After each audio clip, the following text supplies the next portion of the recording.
Zase pravo weekly VWAP, ktorý nám ukazuje, že chceme pozerať po longoch. Zase, keď sa pozeráme na akúkoľvek obchodnú stratégiu, tak konkrétne tento prístup, dáta, ktoré k tomu máme, tak sa bavíme o 73, niečo percentnom win rate na posledných 150 tradoch v rámci posledného roka a 3 mesiacov. To ale znamená, že samozrejme určitý počet obchodov je aj stratových. Čiže v tomto prípade sme sa v prvom rade pozerali na to, že sme v longu a pozeráme po longoch z hľadiska weekly oblasti a z hľadiska tento modrý obdĺžnik je value area high.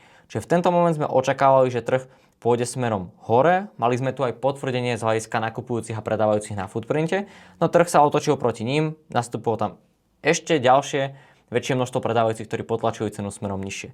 Čiže ďalšie oblasti zájmu pre nás boli VWAP, kde nebola žiadna reakcia, trh len prestrelil cezeň a následne druhá strana weekly VWAPu, takže minus 2 SD, minus druhá štandardná odchýlka, čo zároveň je oblasť, ktorej práve je value area low. Čiže máme tam kontext z hľadiska weekly, máme tam dve oblasti záujmu a následne sledujeme, čo sa deje z hľadiska footprintu. Keď sa v tento moment pozrieme na footprint, zase to vidíme po tej otočke exekúciu tradu, vystúpenie, rovnako tu exekúciu tradu stop loss, tak z hľadiska tej spodnej situácie na footprinte, zase ukážková situácia, kedy vidíme, že predávajúci sa snažia potlačiť cenu smerom nižšie, cenu smerom dole.